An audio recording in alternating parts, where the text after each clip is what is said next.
Il est bon d'être à nouveau avec vous, une occasion de se concentrer sur la parole de Dieu. Prenez courage dans la sainte parole de Dieu, dans la compréhension prophétique de la parole de Dieu. Dieu fera de vous des témoins pendant cette pandémie et au-delà, alors que vous approfondirez la compréhension prophétique de l'époque que nous vivons. Maintenant, des questions sont posées. Est-ce la crise finale? Est-ce l'un des 7 derniers fléaux? Non, pas encore. Mais que dit la Bible à propos des derniers jours et de la prophétie? Analysons quelques instants Daniel chapitre 2.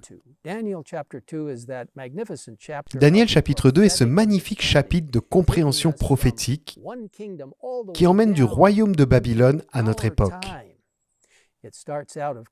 Il commence bien sûr par le rêve que le roi Nebuchadnezzar de Babylone avait fait, mais sans pouvoir s'en souvenir ni le comprendre. Puis finalement Daniel est amené, et par la puissance de Dieu, l'intervention directe de Dieu, Daniel explique le rêve au roi. Il explique la tête d'or, qui représentait Babylone, la poitrine d'argent, qui représentait les Mèdes et les Perses, et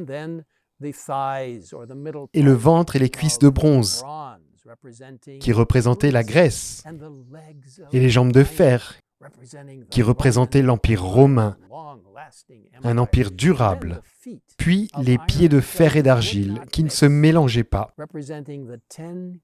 qui représentaient les 10 royaumes qui sont nés après l'Empire romain. Et il y a eu des tentatives pour unifier ces royaumes, mais la Bible dit qu'ils ne s'uniront pas. Et puis le verset 36 de Daniel 2 dit « Voilà quel était le rêve », c'est Daniel qui parle. « Nous dirons l'explication devant le roi. » Et chacun de ces royaumes représentait donc une époque, une transition, une réduction de la valeur des métaux pour arriver au final aux jambes de fer et à la force de l'Empire romain, puis aux 10 royaumes. Maintenant, que se passe-t-il après cela? Eh bien, il est dit qu'il y a eu une situation dramatique où une pierre sans intervention humaine a détruit la statue.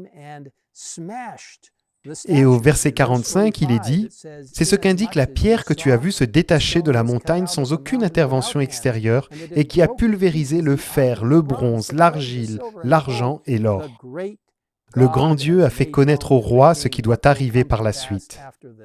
Le rêve et son explication est digne de confiance.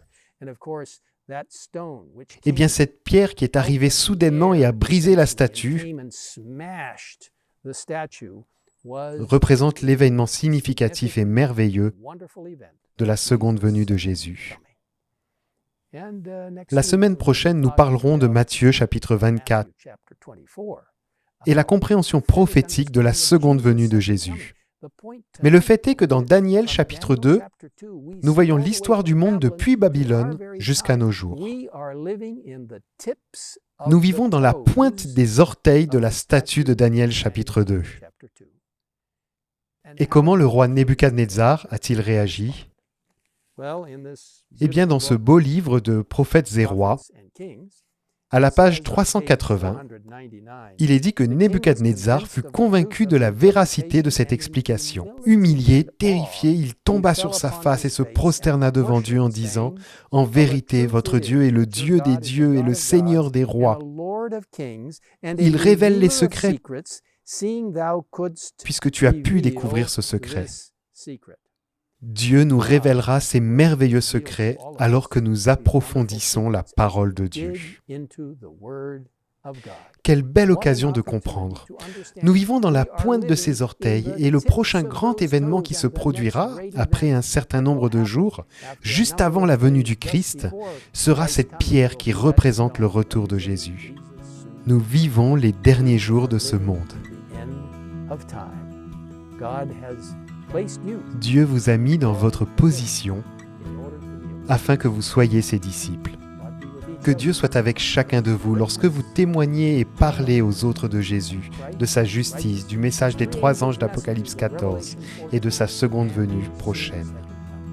Laissez-moi prier avec vous.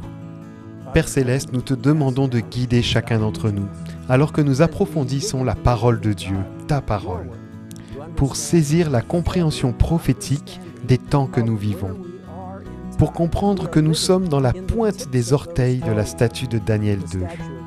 Merci de nous permettre d'être vivants en ce moment et de nous fortifier avec la puissance du Saint-Esprit, pour proclamer à tous ceux qui nous entourent que Jésus est le Seigneur et qu'il revient pour nous ramener chez nous.